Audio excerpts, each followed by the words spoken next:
মদ্যপান, ধূমপান ও মাদক সেবন স্বাস্থ্যের পক্ষে ক্ষতিকারক। এটি ক্যান্সারের কারণ। অন্ধকারে পাপ ঢেকে যায়, সাজা মেলে না কসুরে। মানুষ মরে নির্বিশেষে, রেহাই পাবে কি অসুরে?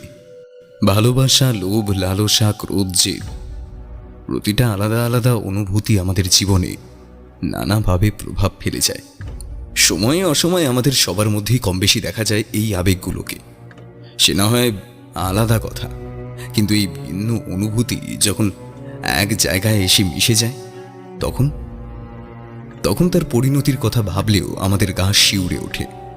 তখন ইচ্ছা বা অনিচ্ছাতে আমরা নানা বিপদের সম্মুখীন হই। এই বিচিত্র অনুভূতির মিশ্রণে সৃষ্টি হয় এক একটা নারকীয় অপরাধ। সেই অপরাধের শেষ যে কতটা ভয়াবহ হতে পারে তার আন্দাজ করা খুব মুশকিল। আজকে শুনবেন তেমনই এক ভয়াবহ পরিণতির গল্প। লেখক অভ্র বাগের কলমে তারানাথ তান্ত্রিক ও রামনগরের বিভীষিকা।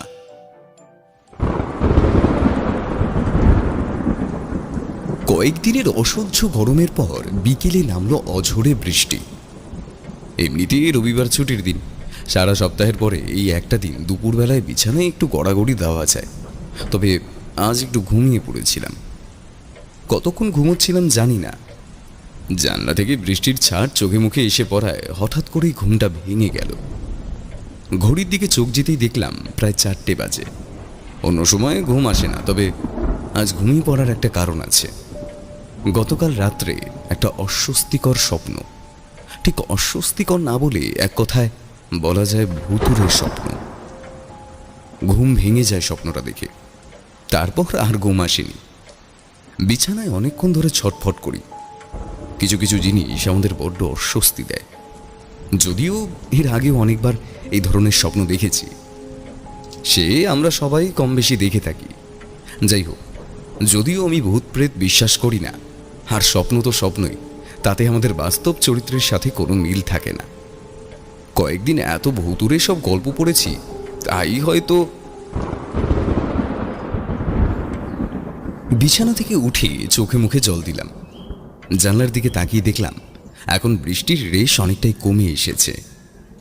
হঠাৎ খুব হালকা একটা শব্দে পেছনের দিকে দেখলাম ফোনটা বাজছে। বালিশের নিচে মোবাইলটা চাপা পড়ে গেছে, তাই শব্দটা খুব হালকা কানে আসছিল। ফোনটা বালিশের তলা থেকে বের করে রিসিভ করলাম। ওপার থেকে হন্তদন্ত গলায় কিশোরী বলে উঠল, কিরে কোথায় তুই? ফোন করছিলাম অনেকবার। মোবাইলের নোটিফিকেশন বারে দেখলাম আরও 2বার কল করেছে কিশোরী।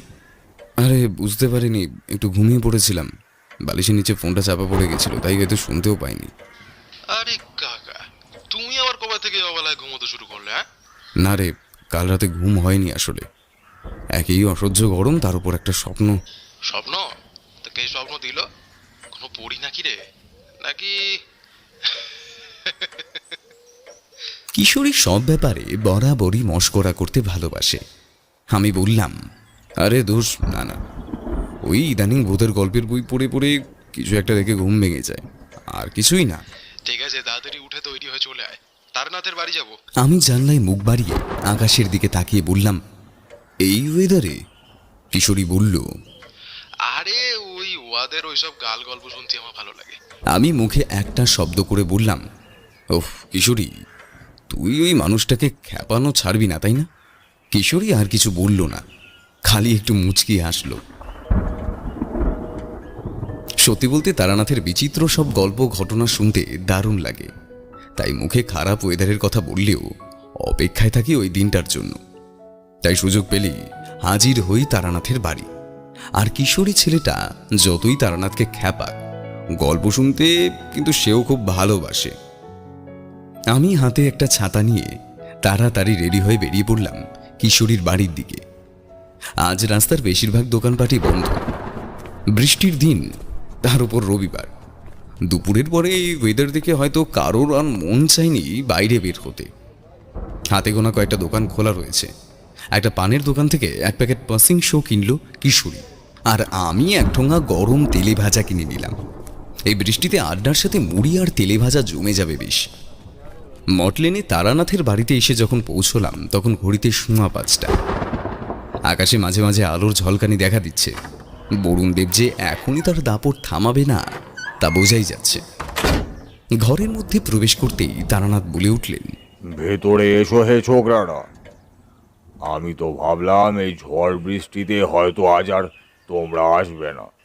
যাক, এসেছো যখন ভালোই করেছো। তোমাদের সাথে আড্ডা দিলে সময়টা কখন যে পার হয়ে যায় সে খেয়াল আর থাকে না। পাটা ধুয়ে নাও, যাও যাও। আমি চারির হাতে তেলে ভাজার ঠোঙাটা ধরিয়ে দিলাম। সে রান্নাঘরের দিকে চলে গেল। হাত পা ধুয়ে আসতে তারানাথ ইশারায় বিছানায় বসতে বলল আমাদের। তারানাথ আমাদের মাঝে মাঝেই ছোকরা বলে ডাকে, যদিও আমরা মোটেই ছোকরা নই। কলেজ পাশ করে দুজনেই এখন চাকরি করছি। যাই হোক, বিছানায় একটা বালিশে হেলান দিয়ে বসে পড়লাম। কিশোরী তার পকেট থেকে সিগারেটের প্যাকেটটা তারানাথের সামনে ধরল। প্যাকেটটা হাতে নিয়ে ঘুরিয়ে ফিরিয়ে দেখে তারানাথ বলল, এই সিগারেটের চক্করে আর হুকো খাওয়া হয় না। ওটার স্বাদ প্রায় ভুলতে বসেছি। কিন্তু দেখো, এক সময় ওটাই ছিল সম্বল। কত ঘটা করে জোগাড় জান্তি করে তারপর তামাক সাজতে হতো। তারপরও কত ঝক্কির পরে খাওয়া। তার কিন্তু আমেজই আলাদা, যাই বলো। জানো তো, আমরা সবাই অভ্যাসের দাস। তবে সময়ের সাথে নিজেদের বদলানোটাও খুব প্রয়োজন। তারানাথ বাইরের দিকে একবার তাকিয়ে নিয়ে বলল, আবার মনে হয় বৃষ্টি নামবে। আমি ঘাড় নেড়ে সম্মতি জানালাম। তারানাথ সিগারেটের প্যাকেটটা সামনে রেখে আমাদের দিকে তাকিয়ে বলল, আদিম মানুষেরা এই ঝড় বৃষ্টিকে অশুভ শক্তি মনে করত। তা থেকে রক্ষা পেতেই তারা পুজো অর্চনা শুরু করে। তারপর সেখান থেকে নানা দেবদেবীর সৃষ্টি হয়। এখনো অন্ধকারকে অশুভ শক্তি হিসাবেই দেখি আমরা। আর এই অন্ধকারকে ঘিরেই কত গল্প সৃষ্টি হয়েছে তারই আত্মা নেই। আমারও নানা জায়গায় ঘুরে কত রকমের অশুভ শক্তির অভিজ্ঞতা হয়েছে, তা নেহাত কম নয়। ঠাকুর মশাই, এসব গল্প আজ থাক না, পরে না হয় এসব নিয়ে কথা বলবো। আমি একটু অবাক হলাম। কিশোরী কী সব বলছে? তারানাথ ভুরু কোচকাল। কিশোরী মুখে একটা বিদ্রুপের হাসি টেনে আমাকে দেখিয়ে বলল, আর আপনার জন্য বলছি না, ওই যে ও আবার এসব শুনে টুনে মাঝরাতে ভূত প্রেতের স্বপ্ন দেখেছে নাকি। আমি একটু বিরক্ত হয়ে বললাম, আহ কিশোরী, খালি আজে বাজে কথা বলিস তুই। তারপর তারানাথের উদ্দেশ্যে বললাম, না না ঠাকুরমশাই, এসব শোনার জন্য না। ইদানিং একটু বেশি ভূত প্রেতের গল্প পড়েছি বলেই হয়তো স্বপ্ন দেখেছি। কিন্তু স্বপ্ন তো স্বপ্নই, তার সাথে বাস্তবের তো আর কোনো যোগাযোগ থাকতে পারে না। বাইরে আবার বাজ পড়ার তীব্র একটা শব্দ হলো।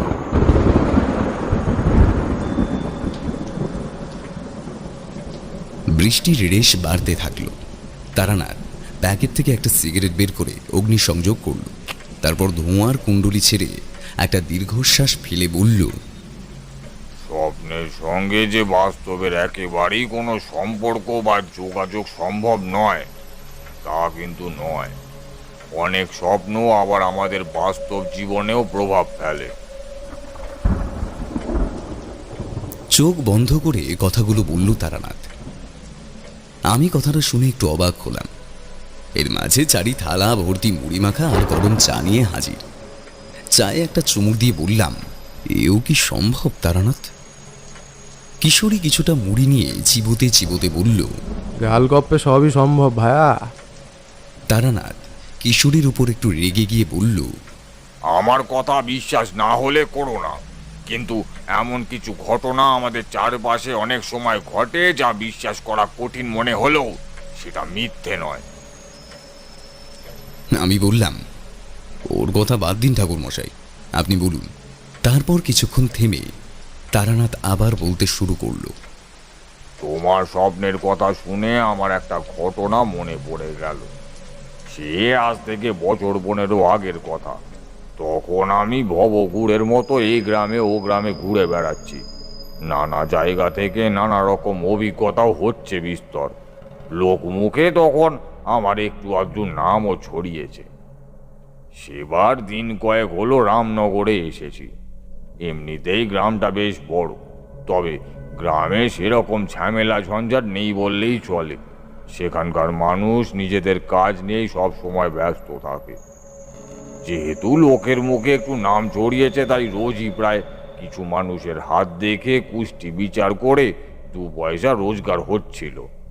এইভাবে দিনগুলো বেশ ভালোই কেটে যাচ্ছিল।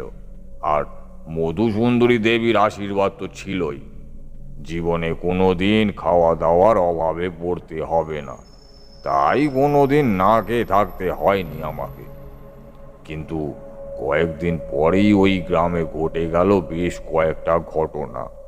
আর তার ফলে শুধু যে সেই গ্রাম তা নয়, পাশাপাশি বেশ কয়েকটা গ্রামের মানুষকেও যথেষ্ট উদ্বিগ্নে ফেলে দিল। দিন দুয়েক হয়েছে গ্রামেরই একটা বাড়িতে তখন আমি আতিথেয়তা গ্রহণ করেছি। স্বামী আর স্ত্রী, 2 মানুষের পরিবার। বাড়ির কর্তা পরাণের কয়েক বিঘা জমি আছে, তাতে সে সারা বছরই চাষ করে কাজ করে। আর ওর স্ত্রী মালতী বাড়ির যাবতীয় কাজ করে। এছাড়াও বেশ কয়েকটা গরু ছাগলও আছে, সেগুলো দেখাশোনা করেই দিন কেটে যায়। দুজনে বড়ই ভালো মানুষ, খাওয়া পড়ার অভাব নেই। অভাব বলতে শুধু একটাই, 3 বছর হতে চলল বিয়ে হয়েছে, কিন্তু এখনো তাদের কোনো সন্তান হয়নি। আমাকে তাই তাদের ঘরে কিছুদিন থাকার জন্য নিয়ে আসে, যদি সাধু সন্ন্যাসীকে সেবা করে কিছু ফল মেলে।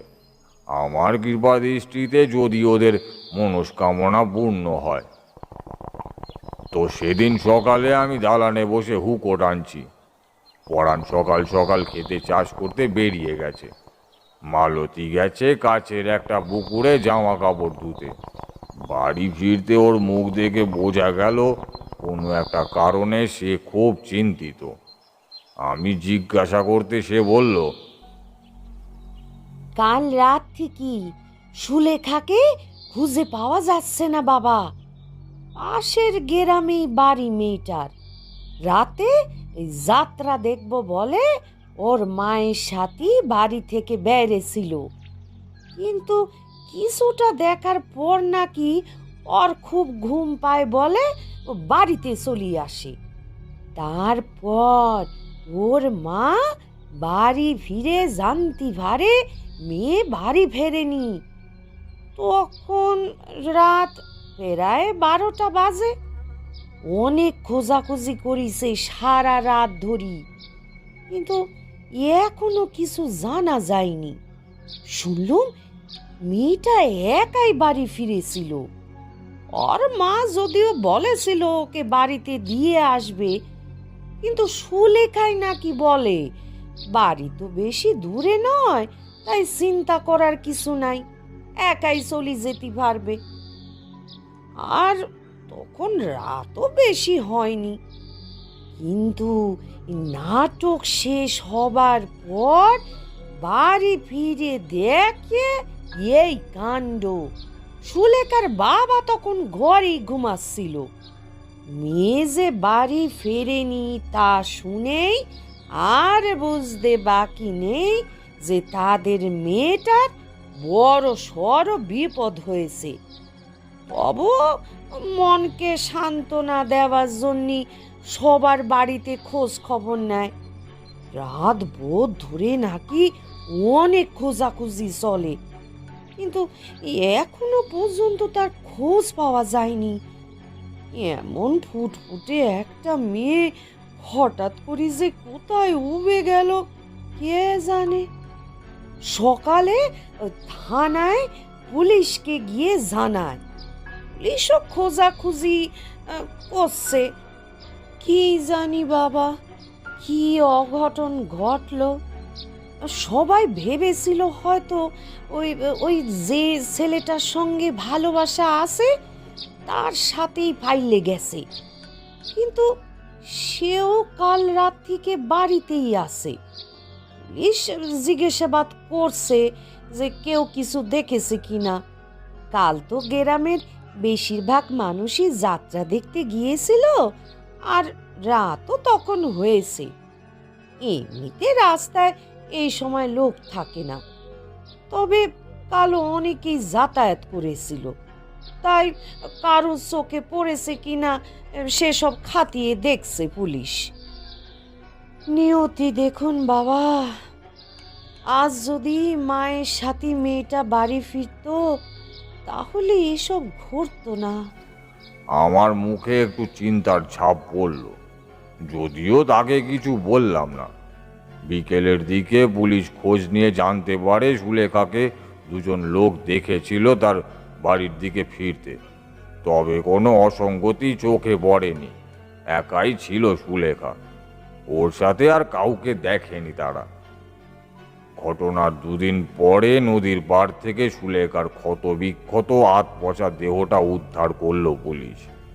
শরীরের নানা জায়গায় চোট পেয়েছে, মাথার এক জায়গায় গভীর ক্ষত, ভারী কিছু একটা জিনিস দিয়ে বার কয়েক আঘাতে মাথাটা প্রায় চৌচির হয়ে গেছে। শরীরের বেশ কিছু অংশ মাছে খুবলে খেয়ে নিয়েছে। এত ঘন্টা জলে থাকার জন্য যদিও বেশিরভাগ প্রমাণই প্রায় নষ্ট হয়ে গেছে, তবে পোস্টমর্টেম করে জানা যায় একাধিক ব্যক্তি প্রথমে তাকে ধর্ষণ করে, তারপর মাথায় কোনো ভারী জিনিস দিয়ে আঘাত করে হত্যা করে বছর 17 সুলেখাকে। গ্রামের চারিদিকে একটা শোকের ছায়া নেমে এসেছে। এমন মর্মান্তিক ঘটনা এর আগে কোনোদিনও ঘটেনি এই গ্রামে। তবে বিষয়টা এখানেই থামলো না, এরপর ঘটলো আরও বেশ কয়েকটা ঘটনা। এই ঘটনা দুদিন পরেই রামনগরের মজিলপুরের কাছে একটি ছেলের অস্বাভাবিক মৃত্যু হয়। রাতে ঘুমের মধ্যেই হঠাৎ শরীরের ভেতর এক অসহ্য যন্ত্রণা, তারপর ছটপট করতে করতে শেষ হয়ে যায় বছর 20 ছেলেটা। কিছু বলার সুযোগ পর্যন্ত পায়নি। এই ঘটনা রেশ কাটতে না কাটতে আবার দুদিন বাদে আরও একটা মর্মান্তিক মৃত্যু ঘটে যায়। অদ্ভুত মিল রয়েছে মৃত্যুগুলোতে। দুদিন অন্তর অন্তর মোট 3 জনের মৃত্যু হয় একইভাবে। একজন হলেও না হয় সাধারণ কোনো ব্যাপার ধরে নেওয়া যেত, কিন্তু 3-3টে মৃত্যু কয়েকদিনের মধ্যেই, তাও আবার একই রকম ভাবে। জানা যায় প্রত্যেকেই ঘুমের মধ্যে হঠাৎ করেই শরীরে অসহ্য যন্ত্রণা পায়। যন্ত্রণা যে ঠিক কোথায় হচ্ছিল তা কেউই বলার সুযোগ পায়নি, আর সেই যন্ত্রণা কয়েক মিনিটের মধ্যেই কেড়ে নেয় ছেলেগুলোর প্রাণ।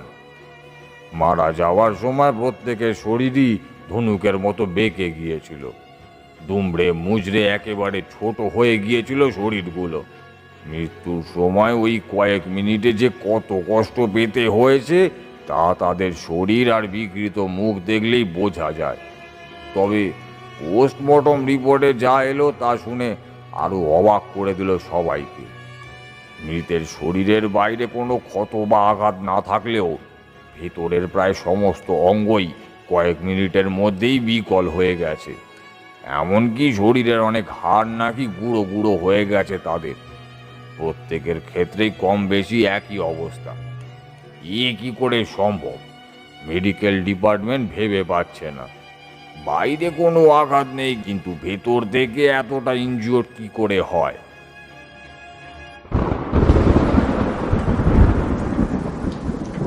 শেষে যে ছেলেটা মারা গিয়েছিল তাকে আমিও দেখতে গিয়েছিলাম।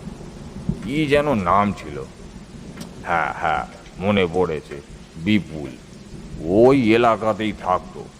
পরাণের বাড়ির খান 15 পরই ওদের ঘর। বাড়ির কাছেই যখন থাকে তখন একবার দেখে আসাটাও দরকার। তারানাথ থামলেন। আমি বললাম, ওর কথা বাদ দিন ঠাকুর মশাই, আপনি বলুন। তারানাথ সিগারেটের প্যাকেট থেকে একটা সিগারেট বের করে ধরালো, তারপর একটা জোরালো টান দিয়ে বলল, আমি আগেই বলেছি, এমন কিছু ঘটনা অনেক সময় ঘটে যা হয়তো আমাদের চিন্তার বাইরে, কিন্তু তা যে মিথ্যে নয় তার প্রমাণ আমরা অনেক সময় পেয়ে থাকি।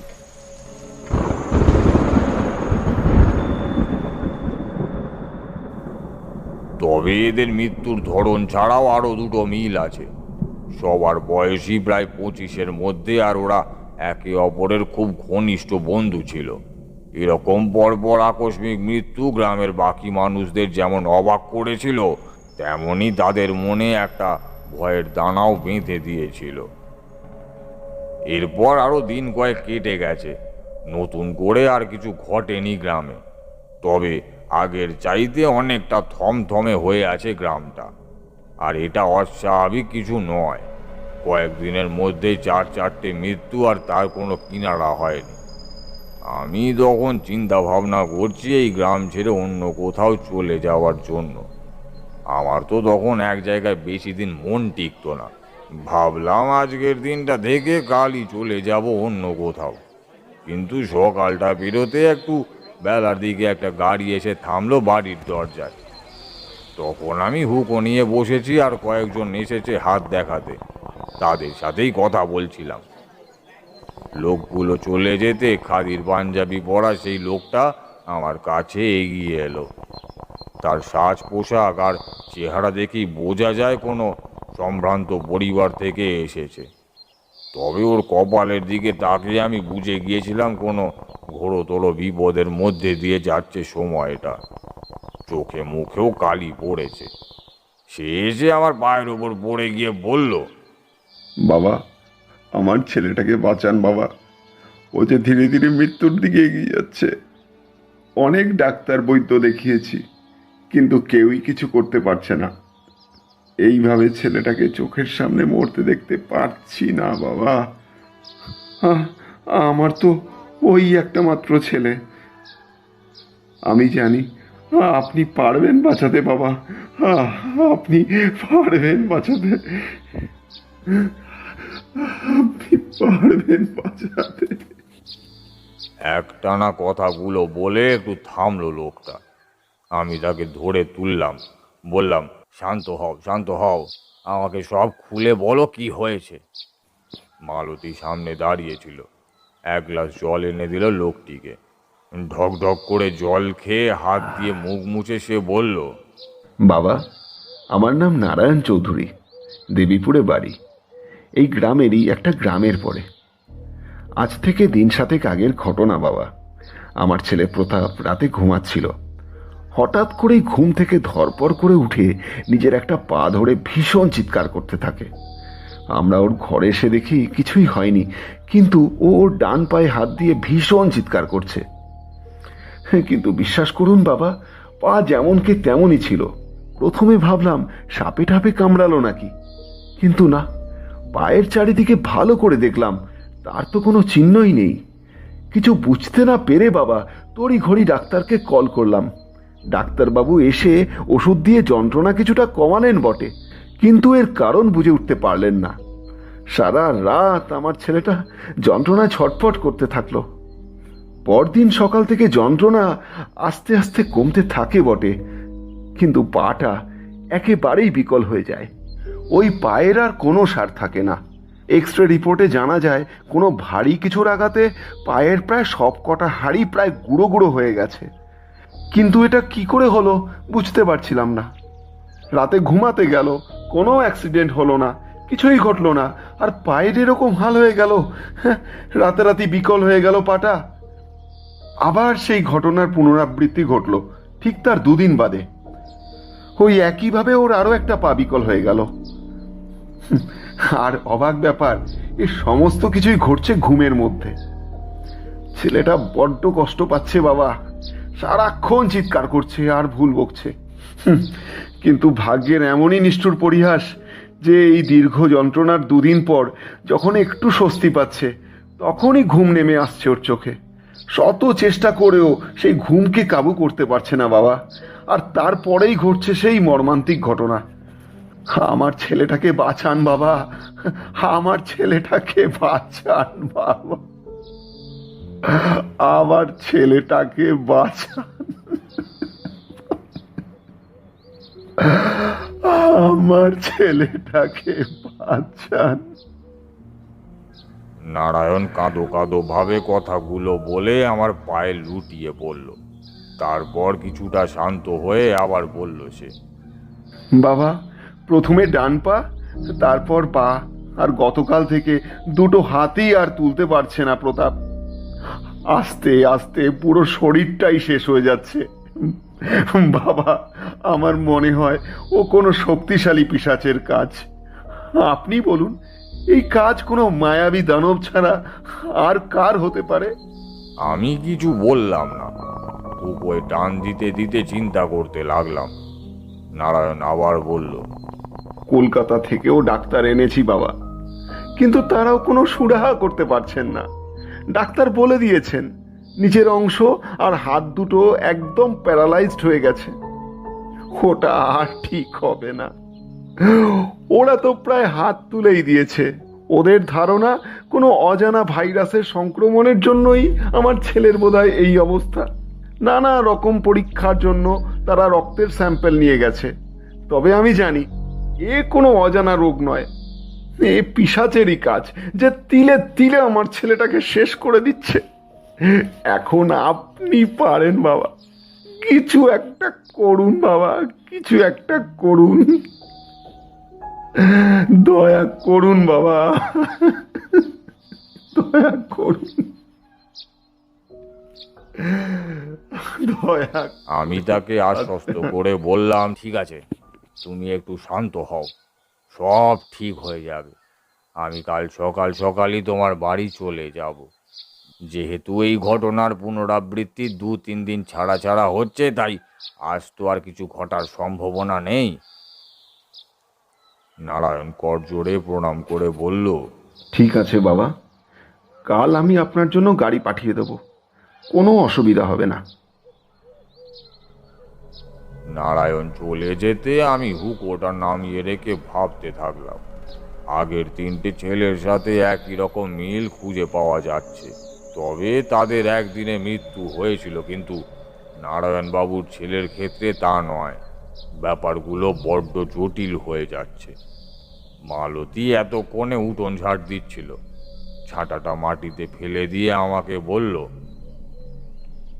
ছেলেটা মোটেও ভালো নয় বাবা, ওই সারাক্ষণ নেশা করি টাকা ওড়ায়। ওর দাদু আদিত্য চৌধুরী এক সময় গ্রামে জমিদার ছিলেন। নারায়ণ চৌধুরী ভালো মানুষ হলেও তার ছেলে প্রতাপ একেবারেই বাবার ধাতে যায়নি। অল্প বয়সে মা চলে যাওয়ার পরে বাবার সেইভাবে শাসনে রাখতে পারিনি ছেলেটাকে। প্রথম স্ত্রী মারা যাবার পর নারায়ণ চৌধুরী আবার বিয়ে করেন, কিন্তু প্রতাপ ওর সৎ মাকে একেবারে দেখতে পারে না। যদিও শুনেছি মা তাকে যথেষ্ট ভালোবাসেন। আর বাপ ছেলের মধ্যে সব সময় এই ঝগড়া ঝামেলা হয়। এখন সারাক্ষণ খিটির মিটির লেগেই থাকে গো বাবা ঠাকুর। লোকে মুখে শুনিছি এসব। আমার মনে হয় বাবা এ ছেলে আজে বাজে নেশা করেই না এরকম হাল করেছে শরীরের। ওই জন্যই এমন অবস্থায় ভুগছে।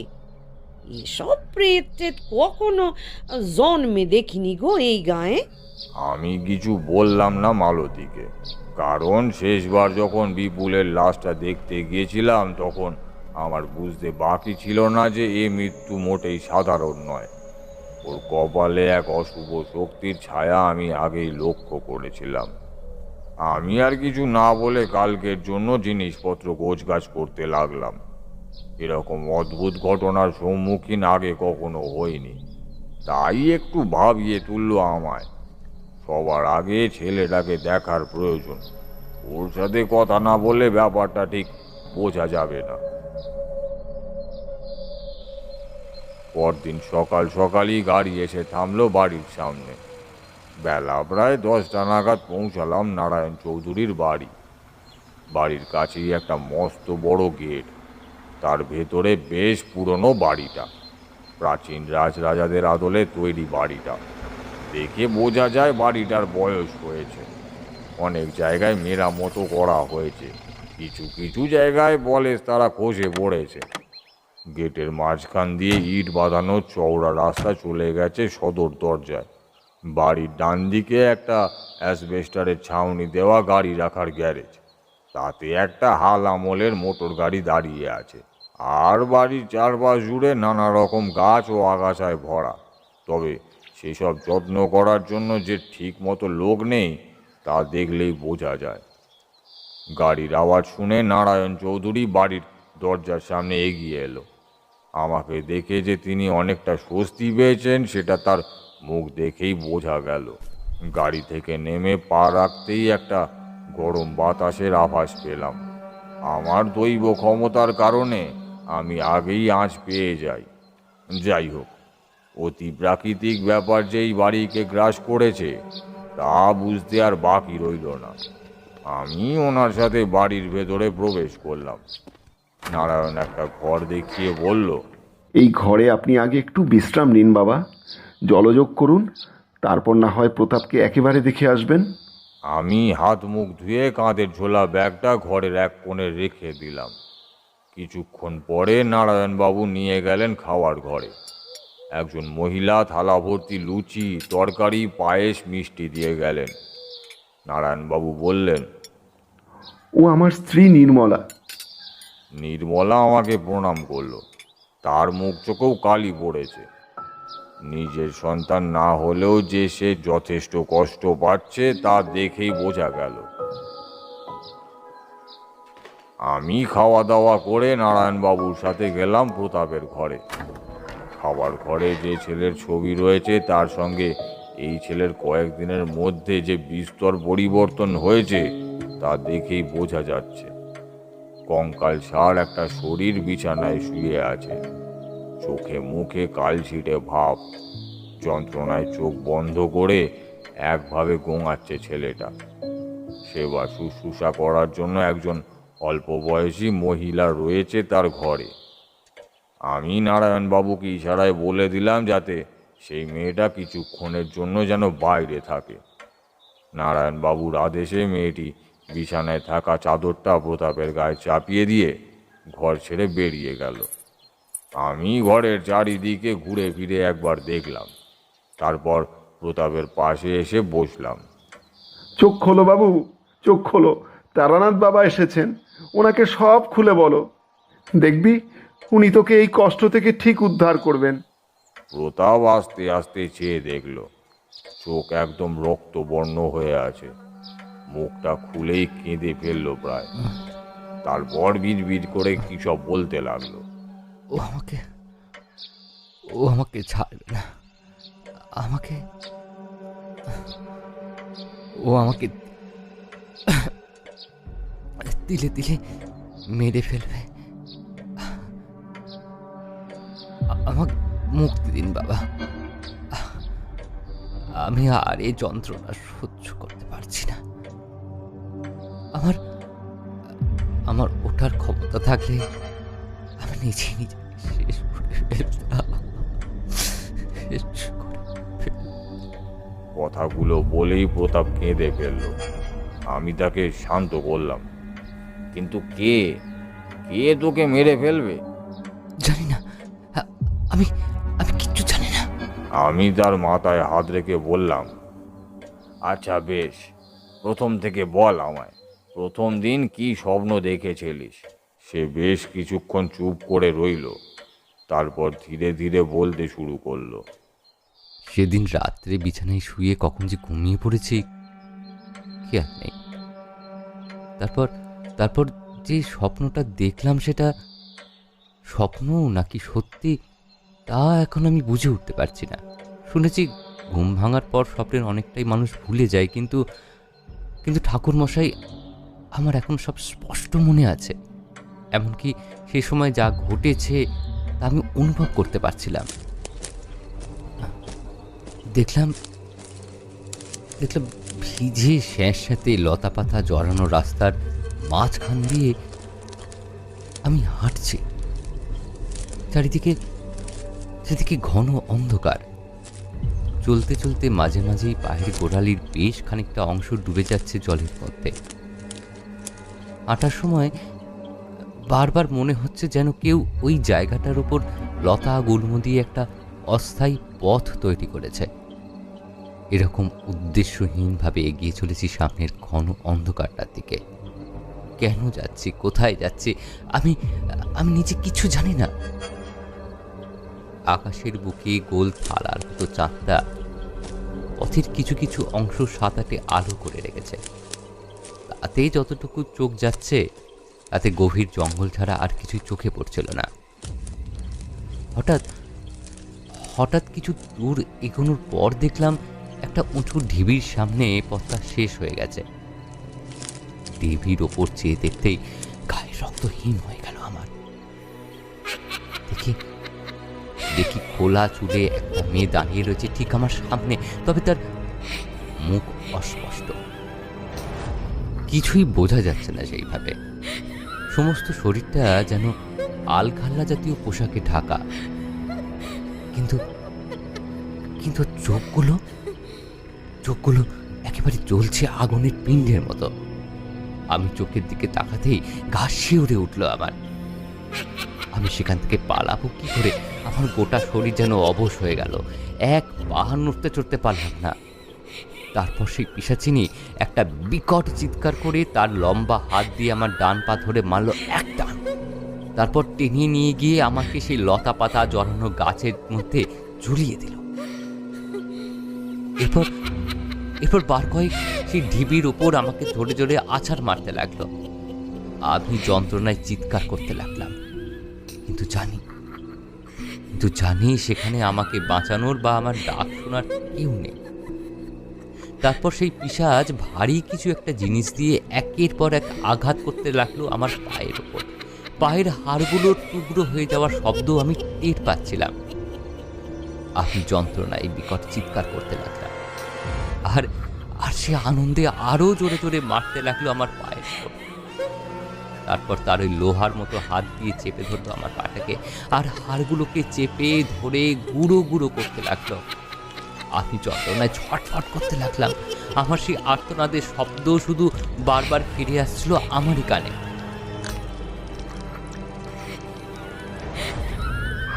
আমি যত কষ্ট পাচ্ছিলাম ও তত বেশি আনন্দ পাচ্ছিল, আর জোরে জোরে হাসছিল। ওর সেই বিকট হাসিতে আমার গলার আওয়াজ চাপা পড়ে গেল। তারপর দেখলাম আমি বিছানায়, কিন্তু আমার যন্ত্রণা কমল না। স্বপ্নের যন্ত্রণা বাস্তবে কি করে সত্যি হলো আমি বুঝে উঠতে পারলাম না, কিছুতেই না। প্রতাপের গলা কেঁপে গেল ভয়, চোখ বন্ধ করে ফেলল। আমি শুনে একটু আশ্চর্য হলাম, এরকম ঘটনা আমি আগে কখনো শুনিনি। আমি বললাম, তারপর কি দেখলি?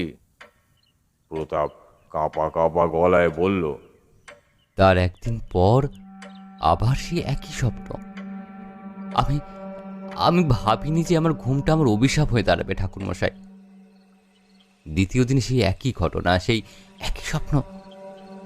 সেদিন আমি ঘুমোতে একটু ভয় পাচ্ছিলাম। আমি বুঝতে পেরেছিলাম যে এর থেকে আমার আর নিস্তার নেই। একদিকে ভয়ঙ্কর যন্ত্রণা, আর সে যন্ত্রণা যখন কমল তখন সেই জায়গাটা পঙ্গু হয়ে গেল। আবার একইভাবে চলতে লাগলো আমার জীবন, একই চক্রের মতো। দুদিন পরে আবার সেই মায়াবীর ইচ্ছাতেই আমার চোখ ঘুমে জড়িয়ে এলো। কিছুক্ষণ ঘুমানোর পর আবার সেই একই স্বপ্ন, শুধু জায়গাটা একটু আলাদা। এবারে দেখলাম আমি একটা তপ্ত মরুভূমির উপর দিয়ে হাঁটছি। রাতের বেলাও সেখানে বালির যথেষ্ট গরম। যাই হোক, হাঁটতে হাঁটতে দেখলাম দূরে বালির মাঝখানে একটা কুঁড়ে ঘর। সেই দিকেই আমি এগোতে লাগলাম। সেই কুঁড়ে ঘরের দরজার কাছে আসতেই হঠাৎ করে দরজাটা খুলে গেল। বেরিয়ে এলো সেই দানবী। তারপর একইভাবে আমার ডান পাটাকে ধরে এক হাঁচকা টান মারল।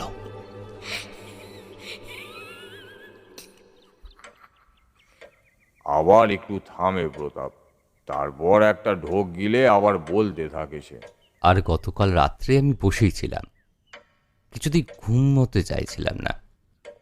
কিন্তু এর থেকে আমার মুক্তি নেই বাবা।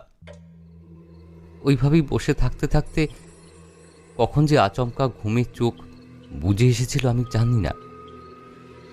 স্বপ্নে দেখলাম একটা পিচ রাস্তা দিয়ে হেঁটে যাচ্ছি আমি।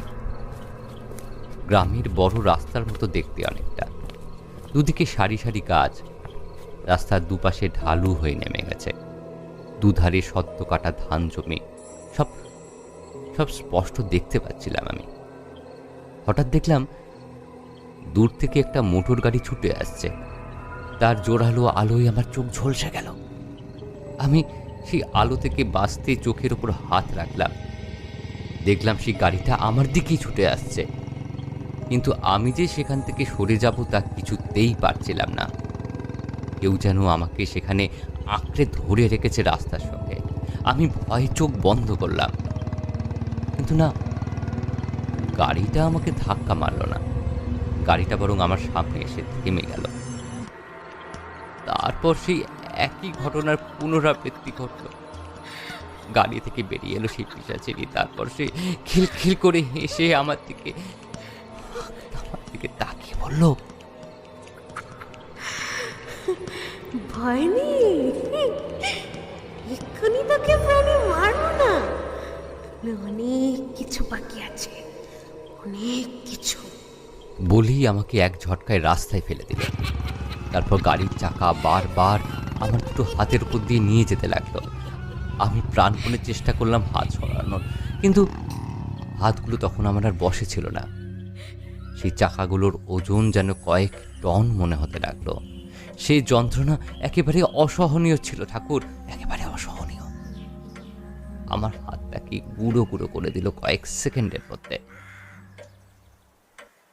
আমি বেশ কিছুক্ষণ চুপ করে রইলাম, ভাবতে থাকলাম কি করা যায়। মনে মনে বেশ কয়েকবার মধুসুন্দরী দেবীর নাম জপ করলাম। তারপর পায়চারি করতে করতে একটা সিগারেট ধরালাম। তন্ত্র সাধনার অনেক রকম তন্ত্রমন্ত্র শিখেছি বটে, কিন্তু সেগুলো ঠিকঠাকভাবে কখনো ব্যবহার করা হয়নি, তাই সেসব ভুলে গেছিই বলা যায়। তবে সেই সমস্ত নিয়ম আর মন্ত্র আমি একটা খাতাতে লিখে রেখেছি, যাতে প্রয়োজনে ব্যবহার করতে পারি। সিগারেটে একটা টান দিয়ে আবার ভাবতে লাগলাম। এখন একটাই উপায়, নিদ্রা বন্ধনীকরণ। নারায়ণবাবু জিজ্ঞাসা করলেন, কোনো উপায় পেলেন ঠাকুর? আমি চিন্তা করতে করতে ওর কথাটাকে খেয়াল করিনি। তারপর হুঁশ ফিরতে বললাম, হ্যাঁ, একটা উপায় আছে, সেটা নিয়েই ভাবছি। ওই তন্ত্র আমি রপ্ত করেছিলাম কামাখ্যা থেকে, সে অনেক বছর আগে, তবে সেটা কোনোদিনও প্রয়োগ করিনি। দেখি কি করা যায়। এ বড় জটিল ব্যাপার নারায়ণ। টুকটাক কথা বলে আমি আমার ঘরে গিয়ে ব্যাগের ভেতর থেকে একটা ডায়েরি বের করলাম। ডায়েরির পাতা উল্টাতে উল্টাতে পেলাম সেই মন্ত্র আর পুজোর নিয়ম। তবে এর উপকরণ সামগ্রী সব ব্যবস্থা করতে হবে কাল সকালের মধ্যেই। মনে হয় না এখানে সেসব মিলবে। নারায়ণবাবু আমার ঘরে ডাকতে এলেন খেতে যাওয়ার জন্য। আমার তখন খেয়াল নেই যে কখন দুপুর গড়িয়েছে। এসব নিয়ে ভাবতে ভাবতেই অনেকটা সময় কেটে গিয়েছে।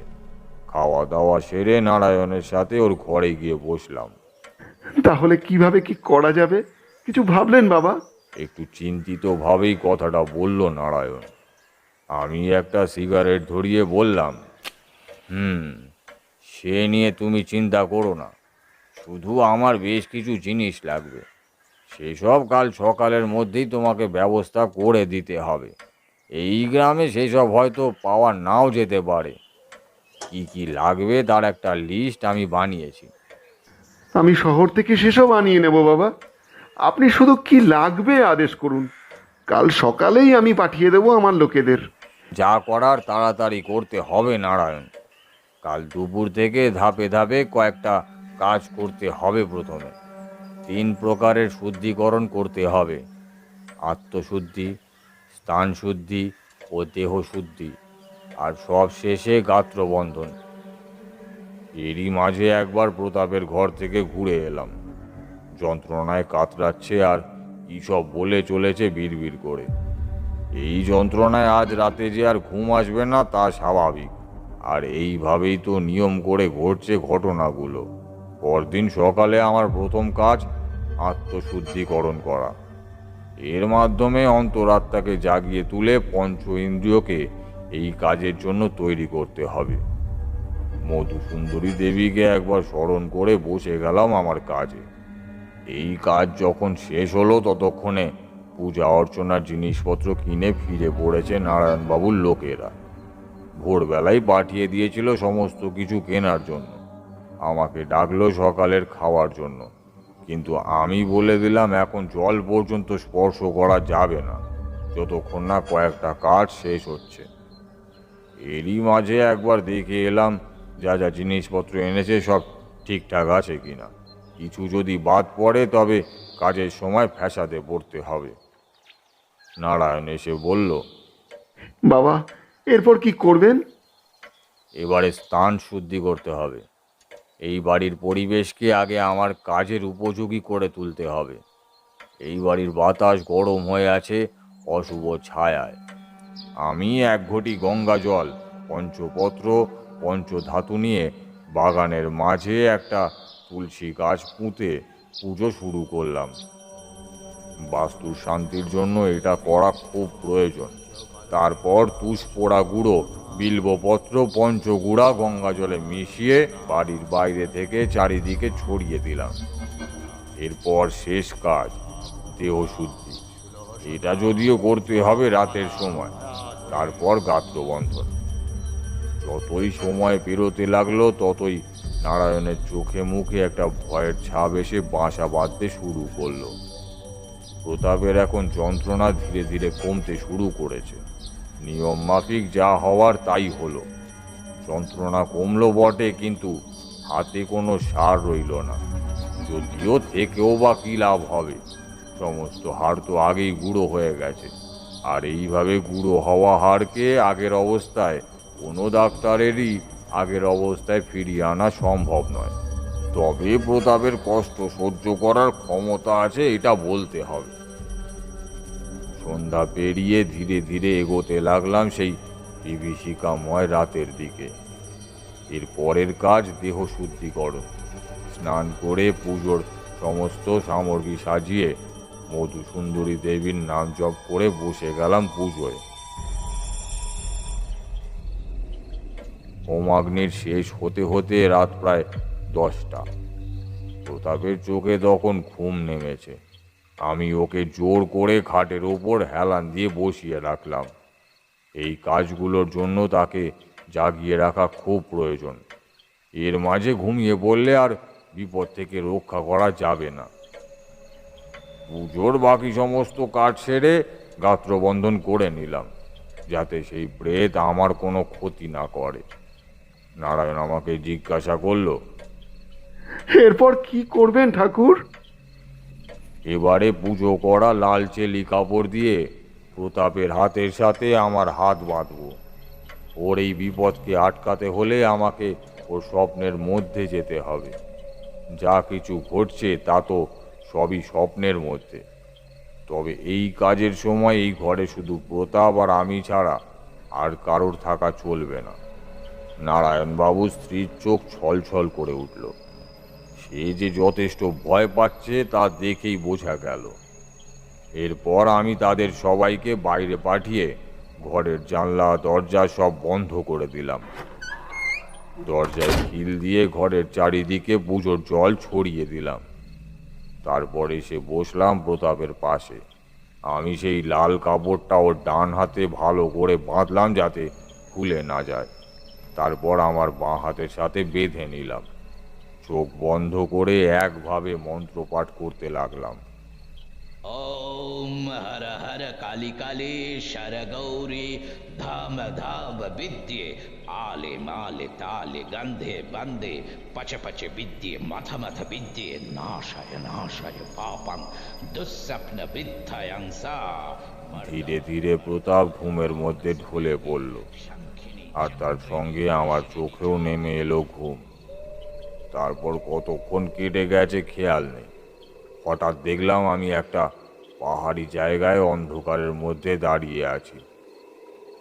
চারিদিকে বড় বড় পাথরের সব ঢিপি। চাঁদের আলো অনেকটা ঢাকা পড়ে গেছে সেই টিলাতে। শুধু তার মাঝখান থেকে বিক্ষিপ্তভাবে আলো এসে পড়েছে সেই এবড়ো খেবড়ো রাস্তার ওপর।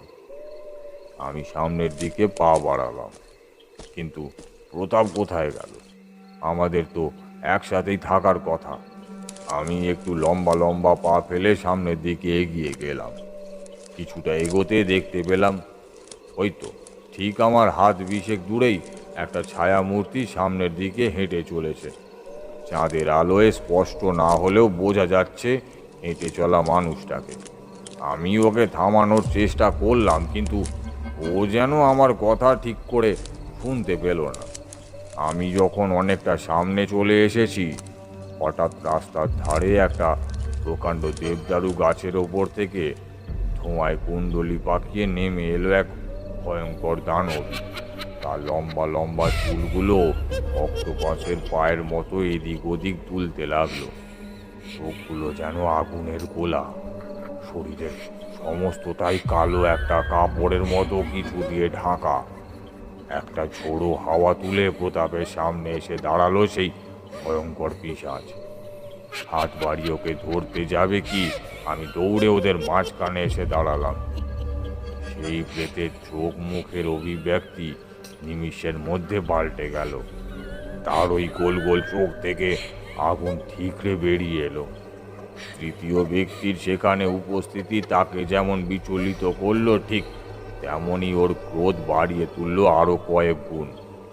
আমি বললাম, সরে দাঁড়া পিশাচিনী, না হলে এক্ষুনি আমি তোকে ভস্ম করে দেবো। সে তার মুখটা কিছুটা আমার সামনে এনে ভুরু ওপরে তুলে বলল, কে তুই? তোর তো এখানে আসার কথা নয়। কি করে এলি এখানে? হ্যাঁ? তারপর খিলখিল করে হেসে আবার বলল, কি ভেবেছিস আমাকে ভস্ম করে দিবে? এ দুনিয়া শুধু আমার। এখানে আমি যা চাইবো তাই হবে। তোরা কেউ আমার কিচ্ছু করতে পারবি না। আমি চাইলে সারা জীবন এখানেই তোদের আটকে রেখে দেব, আর কখনো নিজের দুনিয়ায় ফিরে যেতে পারবি না। এই বলে সে আকাশের দিকে দুহাত তুলে ধরল। সাথে সাথেই আকাশের বুক চিরে বিদ্যুৎ চমকে উঠল। ওর লম্বা একটা হাত চেপে ধরল প্রতাপের চুল। আমি সঙ্গে সঙ্গে পকেট থেকে দুটো ফুলের কুচো হাতে নিয়ে মন্ত্র পড়তে লাগলাম। ওম রিং ক্রিং শর্জুনাভ্রং বরদং নিভৃতং চামুণ্ডে সারন্তং সারভম খরিত্রি সূর্য। তারপর সেই ফুলের টুকরো ছুঁড়ে দিলাম পিশাচিনীর গায়ে। গায়ে পড়া মাত্র তার শরীরের কিছুটা অংশ থেকে আগুন জ্বলে উঠল, আর একটা আর্তনাদ করেই সে প্রতাপের চুল ছেড়ে দিয়ে কিছুটা পিছিয়ে গেল। তারপর আবার একটা ভয়ঙ্কর চিৎকার করে রুদ্র মূর্তি ধারণ করল। দাঁতে দাঁত চেপে আমার দিকে তাকিয়ে বলল, কে তুই? কে? কি চাস? হ্যাঁ? আমি একটা হুঙ্কার দিয়ে বললাম, আমি তারানাথ। তখন সেই পিশাচিনী খিনখিনে গলায় বলে উঠল, তুই আমাদের মাঝে কেন আসছিস? আমাকে আমার কাজটা করতে দে। আমি তো তোর কোনো ক্ষতি করিনি। আমি গলায় একটা দাপড় এনে বললাম, ও তোর কি ক্ষতি করেছে? ওকে এইভাবে যন্ত্রণা কেন দিচ্ছিস? সেই পিশাচিনী যেন কিছুটা শান্ত হয়ে পড়ল। তারপর বিড়বিড় করে বলল, কি ক্ষতি করেছে? কি ক্ষতি করেছে? চোখের সামনে ধীরে ধীরে সেই ভয়ঙ্কর প্রেতের শরীরটা একটা মেয়ের শরীরে বদলে যেতে লাগলো। কালো শরীর বদলে গেল একটা সুশ্রী সুন্দর মেয়ের শরীরে। ফুটফুটে লাবণ্যময় সেই শরীর জুড়ে হালকা সবুজ রঙের একটা সালোয়ার, খোলা কোনো চুল, কপালে একটা ছোট কালো টিপ, ঠোঁটে হালকা লিপস্টিক, মুখটা একদম মায়া জড়ানো। কিন্তু হঠাৎ করেই সেই শরীরে অজস্র ক্ষতের চিহ্ন ফুটে উঠতে লাগলো একটার পর একটা। সালোয়ারের অনেক অংশ ফেটে গড়িয়ে পড়তে লাগলো গাঢ় রক্ত। কালো মায়াবী চোখের মধ্যে থেকে ফোঁটা ফোঁটা জল গড়িয়ে পড়তে লাগলো। অঝরে কাঁদতে লাগলো মেয়েটা। কান্না গলায় আস্তে আস্তে বলল সে, আমি কি দোষ করেছিলাম? হ্যাঁ, আমাকে আমাকে কেন এই শাস্তি পেতে হলো? এখন আগের সেই পিশাচের গলা আর নেই। তার কণ্ঠ বদলে গেছে মোলায়ম শান্ত একটা মেয়ের আওয়াজে। আমার তখন বুঝতে বাকি নেই এই মেয়েটা আসলে কে। আমি মৃদু কণ্ঠে জিজ্ঞাসা করলাম, সুলেখা? সে উত্তরে কিছু বলল না। প্রতাপ তখন এক জায়গায় স্থির হয়ে দাঁড়িয়ে আছে। ওর নড়াচড়া ক্ষমতা মনে হয় ওই মায়াবীর ইচ্ছেতেই হারিয়ে ফেলেছে। আমি বললাম, কি হয়েছে আমাকে সবটা বলো, আমি তোমাকে নিশ্চয়ই সাহায্য করব। সুলেখা আমার দিকে তাকিয়ে তাচ্ছিল্যের হাসি হেসে বলল, পারবেন আমার শরীরটা ফিরিয়ে দিতে তারানাথ? আমাকে আগের অবস্থায় ফিরিয়ে আনতে পারবেন? আমি আর কিছু বললাম না।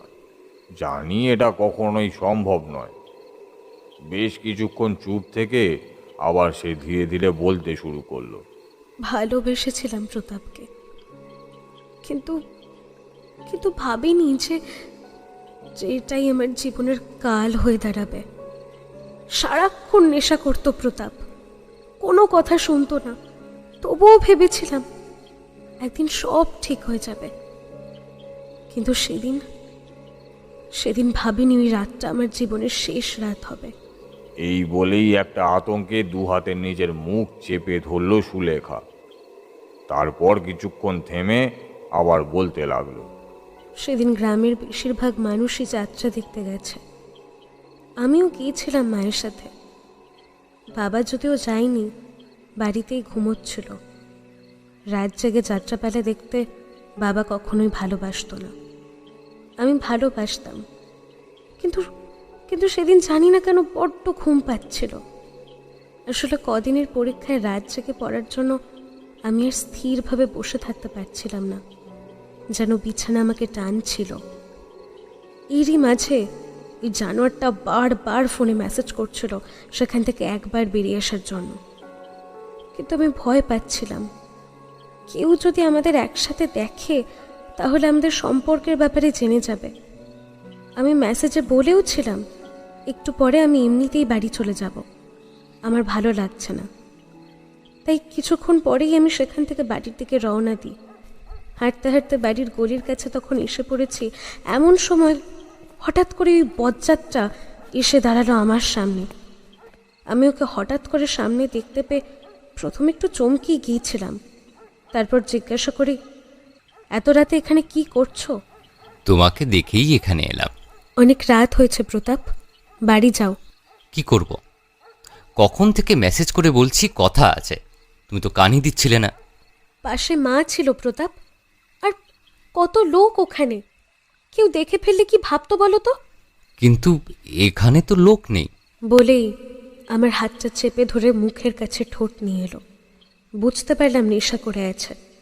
আমি আটকালাম ওকে। কিছু না বলে হেসে উঠল। তারপর বলল, আজ আমার খুব ইচ্ছে করছিল তোমার সাথে একটু সময় কাটাই, একটু কথা বলি। ভয় নেই, আমি উল্টো পাল্টা কিছু করব না। তোমার কথা সব আমার মনে আছে। ঠিক আছে, কিন্তু আজ নয়। রাত হচ্ছে আর আমাকে বাড়ি যেতে হবে, কাল কথা হবে। প্রতাপ আমার হাতটা আবার চেপে ধরে বলল, প্লিজ সুলেখা, একটু কথা বলবো, চলো না প্লিজ। এই সময় কোথায় যাব? আর আমার খুব ঘুম পাচ্ছে প্রতাপ, আজ নয়। একটু প্লিজ চলো, বেশিক্ষণ নয়, 10 মিনিট। বুঝলাম ও সোনার ছেলে নয়, না মানলে এক্ষুনি চেঁচামেচি জুড়ে দেবে। সেই জন্য শেষমেশ আমি রাজি হয়েই যাই, যদিও খুব ভয় করছিল।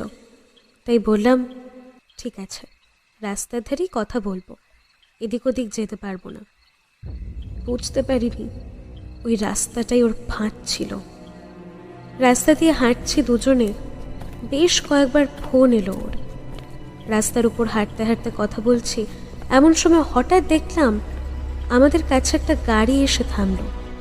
গাড়ির দরজা খুলতেই দেখলাম ভিতরে দুজন ছেলে। এদের তো আমি চিনি, আমাদের গ্রামেরই ছেলে, পাপাই আর বিলে।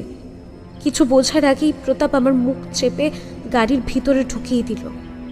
এমনিতেও গাড়ি সচরাচরই রাস্তায় দেখা না গেলেও সেদিন অনুষ্ঠানের জন্য অনেক গাড়ি যাতায়াত করছিল, তাই গাড়ির আওয়াজে অতটা বিচলিত হইনি। কিন্তু কিন্তু এত তাড়াতাড়ি ঘটনাগুলো ঘটলো, কিছু বুঝে উঠতে পারছিলাম না কি হচ্ছে। গাড়ির মধ্যে তুলতেই আমি জ্ঞান হারালাম। জ্ঞান ফিরল প্রতাপের জলের ঝাপটায়। চোখ খুলে দেখলাম চারিদিকে গাছপালায় ঘেরা একটা জঙ্গলের মধ্যে আমি শুয়ে আছি। অন্ধকারে কিছু বুঝে উঠতে পারছিলাম না কোথায় আছি। আমার হাত পা চারিদিকে কেটে গেছে বেশ বুঝতে পারছিলাম, আর হাত দুটো পিচ মোড়া করে বাঁধা। আমি যখনই মেসেজে বলেছি বাড়ি ফিরবো, ভালো লাগছে না, তখনও জিজ্ঞাসা করেছিল একা ফিরবে। আমি একা ফিরবো শিওর হয়ে আমার সর্বনাশ করার ছক কষে ফেলে। পরের পরিণতির কথা আমি তখন আজ করতে পারছিলাম। নিজের অসহায়তার কথা ভেবে ডুকরে কেঁদে উঠলাম। তুমি কোথায় এনেছো প্রতাপ? প্লিজ আমাকে ছেড়ে দাও, আমি বাড়ি যাব। চুপ কর মাগে। অনেকবার তোকে ছোঁয়ার চেষ্টা করেছি, একবার তোকে বাগে পাইনি। আজ তোর সব জায়গা ছুঁয়ে দেখবো। কি করবি এবার, কি করবি? পাশ থেকে বিলে পাপাইয়ের রিন্টু বলে উঠল, আর আমরাও ছোঁবো মামুনিকে। হ্যাঁ হ্যাঁ বলেই একসাথে নাটকীয় হাসি হাসলো। প্রতাপ ওদের বলল, থাম, আগে আমি যা করার তা করি, তারপর তোদের হাতে মালটাকে ছেড়ে দিয়ে চলে যাব। যা ইচ্ছা করিস, সারা রাত তো পড়ে আছে। আমি তোমায় ভালোবাসি প্রতাপ, তুমি এরকম করতে পারো না। অনেক কিছু করতে পারি রে, আগে দেখিসনি তো, আজ দেখাবো।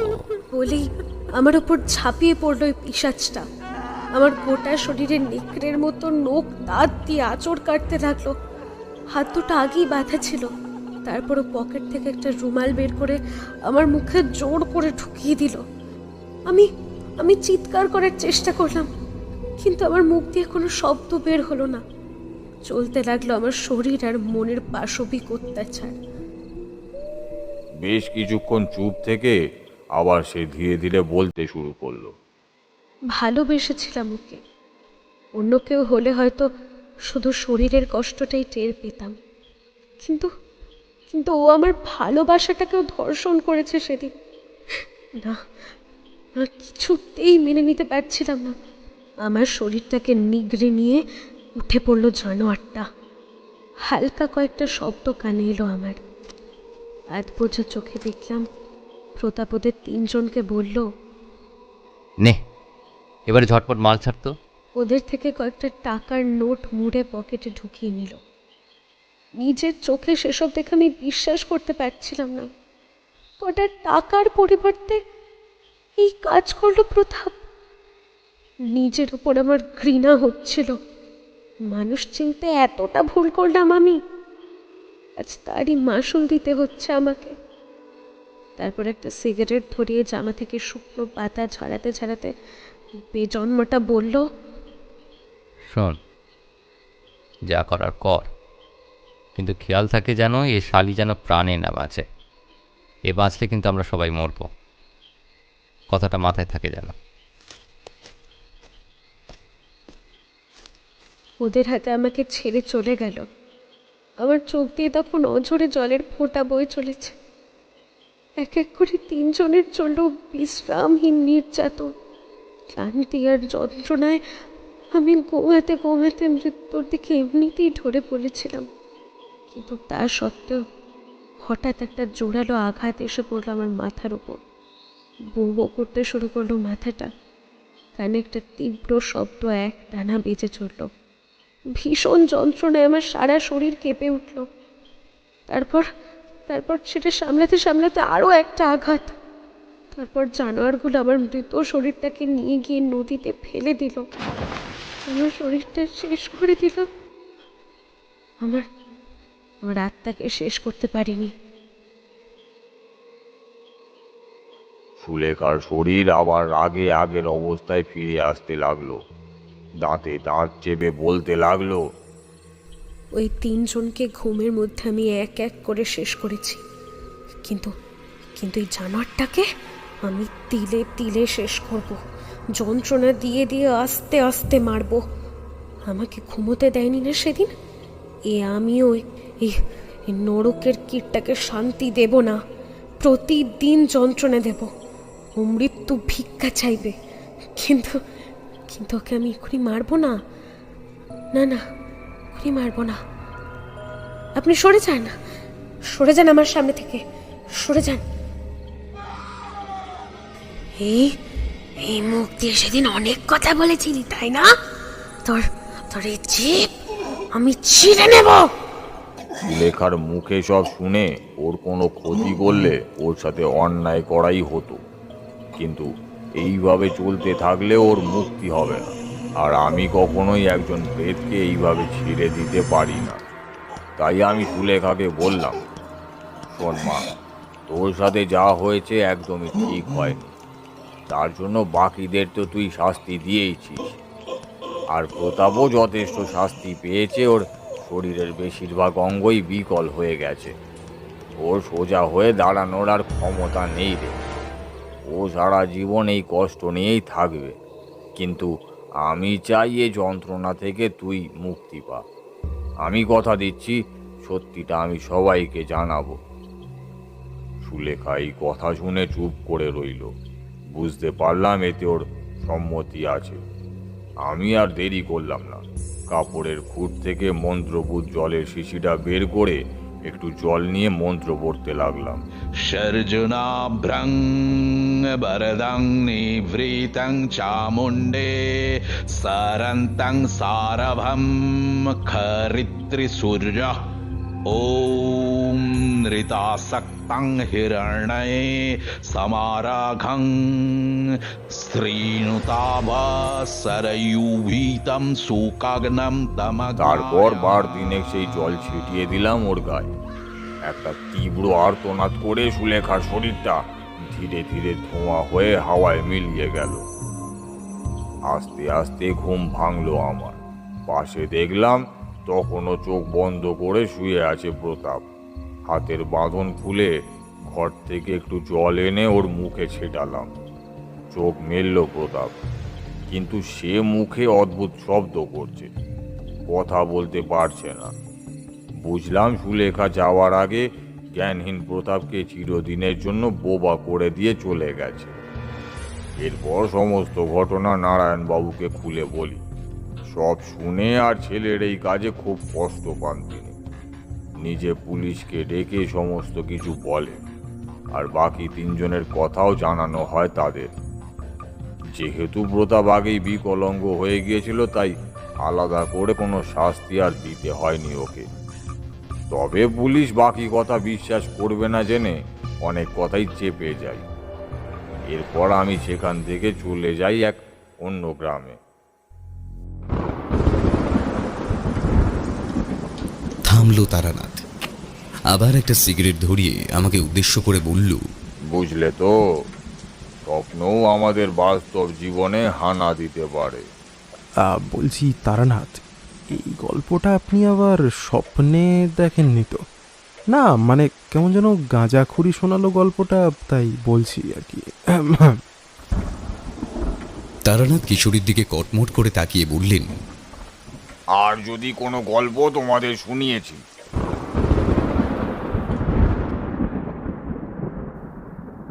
এতক্ষণ আপনারা শুনছিলেন লেখক অভ্র বাগের কলমে তারানাথ তান্ত্রিক ও রামনগরের বিভীষিকা। আজ গল্প পাঠে ছিলাম আমি ব্রতদীপ, বুবাই, নাইল, পার্থপ্রতিম, রিমঝিম। গল্পের সূত্রধার আমি ব্রতদীপ। শব্দ সংযোজন ও ব্যাকগ্রাউন্ড মিউজিকে সিড। প্রচ্ছদ কৃষ্ণেন্দু। গল্পটির পরিকল্পনা ও পরিচালনায় পার্থপ্রতিম।